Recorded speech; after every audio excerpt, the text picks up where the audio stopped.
Many of you may not know, but I actually wrote a book about yoga. It's called Feel Well, Play Well, Amazing Golf Through Whole Health. And the focus of it is for golf. However, the book is about other aspects related to yoga. And so today on the Ask Dr. Gill podcast, I want to talk about the benefits of yoga, which is a wonderful modality for mind body healing. So stay tuned.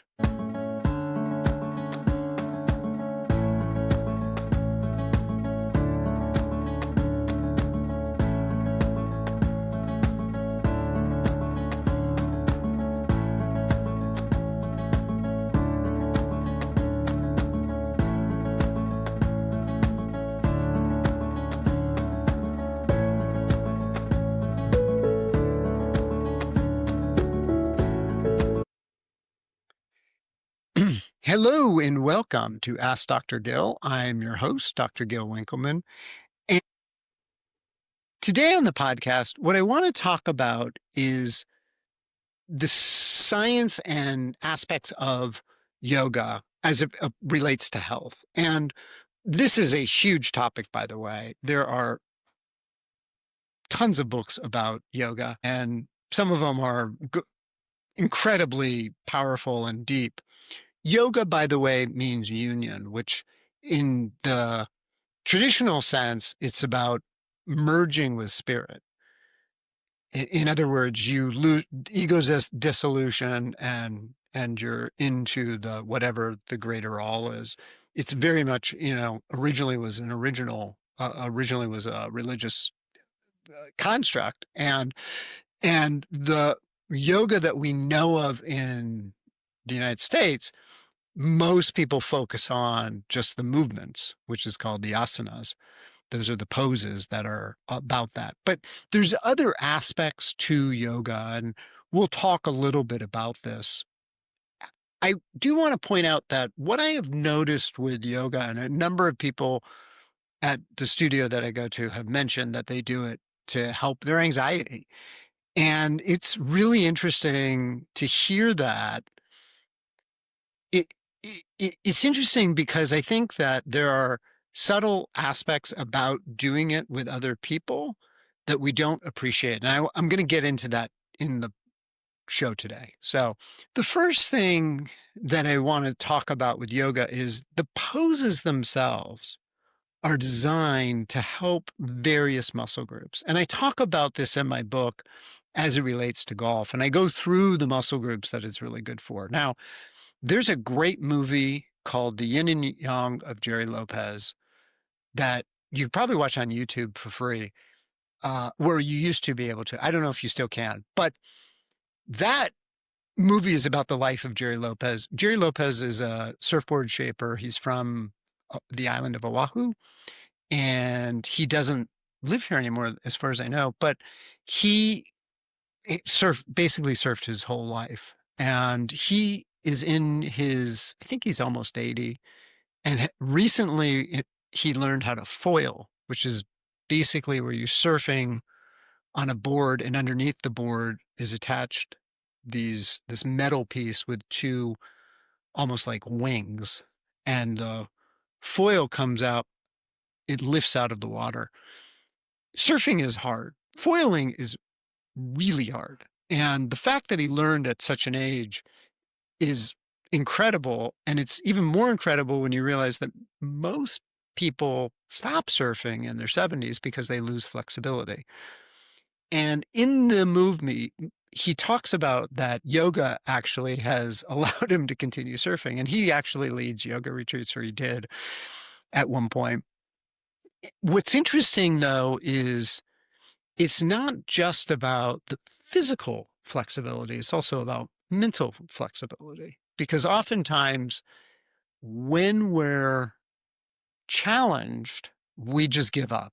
And maybe that's the aspect of the community, doing it with other people, that is also important, that I am just thinking about as I'm talking. But when you push yourself even just a little bit, and you do it a little bit each time, that creates greater strength, greater flexibility, greater ability to know, oh, I can do this. And then you can apply that in other areas of your life. And I think that's the really important piece about the movements. It's not just about the flexibility or the strength or the performance. It's about listening to your body and tuning in and knowing, oh, can I release this a little more? Can I let go here a little more? And I think that's an important piece to the movement as well, that doesn't really get enough sort of credit, if you will. The other thing about yoga and practice is there's breath involved with it. So in in the practice, if you've never done yoga, oftentimes the breath serves to be the cue for each movement or hold. And I think that that awareness is important. And also, it allows you to stretch your breath so that you're not panting, but increasing your inhalations, and your exhalations, which is going to calm your nervous system because it's going to activate the vagus nerve. So it also puts you in a place where your body is getting the message, you're safe, you can relax. It's going to lower your heart rate, lower cortisol, and allow you to focus more readily. The thing about yoga that's interesting, and I think this is something, I mean, I can definitely, get benefit from this as well. But oftentimes when you're in a class, the teacher is going to say, come back to your breath, meaning you're noticing your breath, you're noticing your inhalations and exhalations. And that's such a wonderful cue for me because I've been in classes before where I've been my mind's been wandering off into other spaces. And so this happens to us all the time. We start thinking about things that are not in the here and now.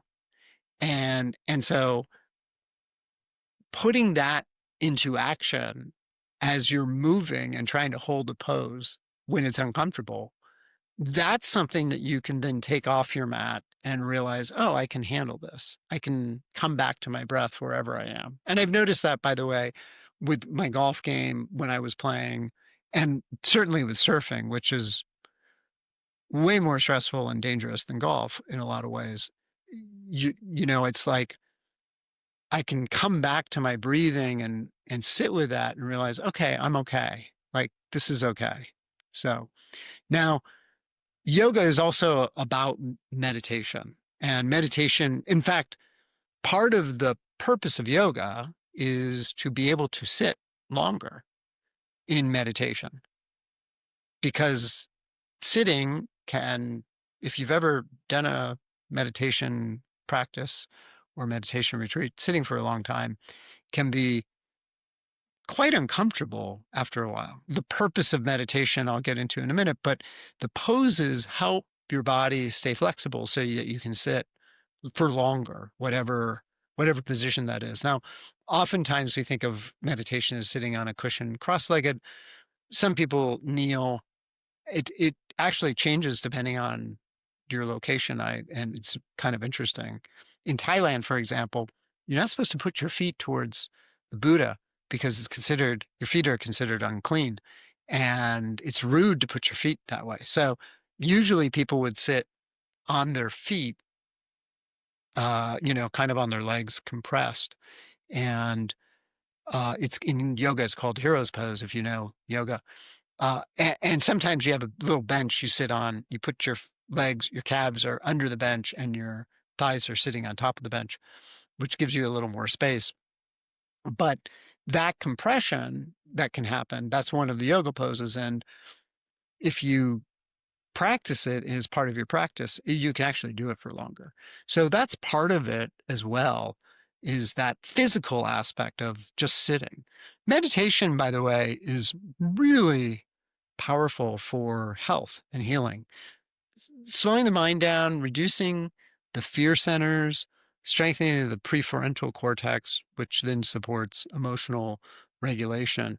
These are the things, if you go back to the podcast I did about psychedelics, I don't know if I mentioned this in psychedelic in the podcast, but meditation is actually working in a very similar way to psychedelics in that it's working on the default mode network. And it was really interesting when they've done studies on meditation and looked at people's brains and done maps of their brains. They're expecting brain activity to slow down. And what they found was not that. It actually doesn't slow down that much. But what did happen is the default mode network changed in terms of its activity from someone who wasn't meditating or wasn't a long-term meditator. And what we think this is that we have all kinds of thoughts all the time, and our body is and our brains are doing things all the time, and there's activity all the time. But are you paying attention to it? Are you engaging it with it? Maybe that's a better way of saying it. And it's like, for example, if you are doing yoga and you start thinking about how much money is in my bank account, right? You can spin out thinking about that. But if you come back to your breath and come back to the poses, you let that go. It's not that the thought isn't there. It just floats away. And then you can come back to whatever it is that you were doing. So with that note, I'm going to take a short break. And on the other end I'm going to talk a little bit more about other aspects of yoga, including community health. So stay tuned.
Hello, and welcome back to the Ask Dr. Gil podcast. I am your host, Dr. Gil Winkelman, and today on the podcast, I am talking about the benefits of yoga.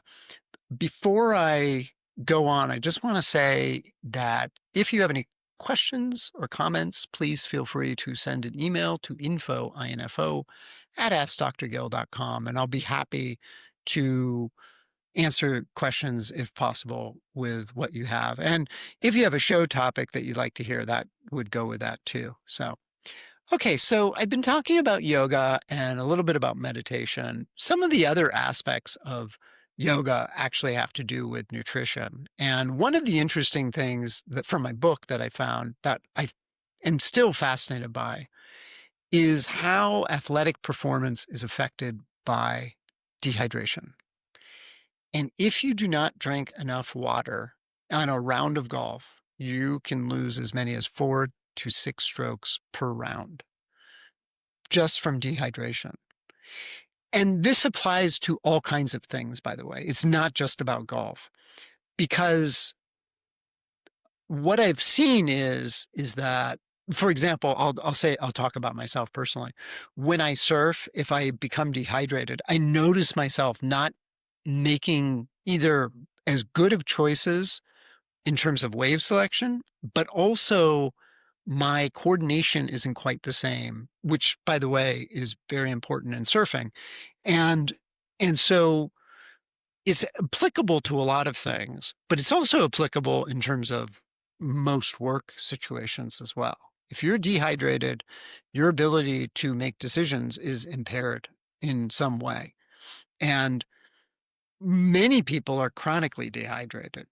Hopefully not you, but just be aware that drinking enough water is an incredibly important part of nutrition. In terms of, foods, the big thing that is really interesting in the yoga world is balancing food with the type of body that you are or where your body is in that moment, which is a much bigger topic than I have time to talk about today. It's called Ayurvedic or Ayurveda. And but there's an aspect to it that based on your body type or where your body is, you eat certain foods. To simplify it, I would say eat the colors of the rainbow, eat whole foods as much as possible, cook from scratch if you can, like Dr. Tom was saying in one of the other podcasts. Those aspects of nutrition are going to help your body function more readily. And your need for a physician and assistants decreases with that. I'm giving away one of our secrets. I mean, that's the reality. And I mean, I remember I was listening to a show one time in news, I think it was on NPR, about this study. This must have been like almost 10 years ago. And there was a study done at Carnegie, I think it was Carnegie Mellon, on diabetes. And they wanted to see if they just supplied a month's worth of groceries of whole foods to diabetic patients, would that help them get better? This is type 2 diabetes, by the way. Their A1C within 3 months dropped from above 13 to less than 7 in 3 months. And the lead researcher was on this, interviewed by this, and he was like, it's amazing that food can actually help people feel better. I was like, how is that amazing? Like, that's how we were designed. We were designed to, if we eat right, our bodies will respond properly. And I think this is an aspect of health that we talk about it, we know it, but we don't do it, I think. At least some of us know it and don't do it. Some of us don't know it, I guess. But it was really kind of profound for this researcher. He was an MD, by the way. And from my perspective, it's like, this is where the rubber hits the road. There are a few conditions I would say where I don't necessarily start with this because there are a few conditions where people will actually self-sabotage. One of which is pyrrole disorder, which I've talked about on the show before. But if you have pyrrole disorder, you are zinc and B6 deficient. And as a result of that, you tend to pick foods that are actually bad for you or only crave, what we would call standard American diet foods. It's really interesting. I'm not totally sure why that is. But so, okay, getting back to yoga. The last aspect that I want to talk about is the community aspect of yoga, because I think there's a subtle aspect of this that is undervalued about doing whatever it is, whatever it is that you're doing it in community. And I'll talk about yoga in terms of the practice, moving through whatever the poses are, the asanas are, and breathing together. It is something that fosters a key piece of nervous system, maybe co-regulation that's happening. And I think that as one does this in the group, there is something that helps the body relax further. And the big thing I would say about yoga community or any community is, so long as there's not this pretense, judgment, backbiting, whatever that is that shows up. And I mean, it shows up in different places, obviously, right? that becomes less favorable for somebody. And maybe yoga, there isn't enough time for that in the yoga community. In other words, you'd come together to do this one activity and then generally people leave. But at least while you're doing that, there's this element of non-judgment and inclusiveness, hopefully, that is healing for people. And there is a lot of evidence to support the importance of community in terms of health. If you look at the data on blue zones are areas where people, there tends to be higher numbers of people living above 100. Community and social connections is one of the most important pieces of that. And I think that it's important to talk about this because I think that there that there's a subtle and tangible aspect that goes along with it. So just to kind of reiterate, yoga is not just about the movement, the asanas. It's about other aspects, about the breath work. It's about diet. It's about meditation. And these are the things that I think are important to bring out in terms of yoga that people don't really appreciate as far as it goes. So that's what I have for you today. I hope you enjoyed this. And if you have any questions or comments, please let me know. And I'll put a link below if you're interested in learning more about the book, Feel Well, Play Well, Amazing Golf Through Whole Health. And like I said, it's not just about golf. It can be applied to many other things. And I will see you next time.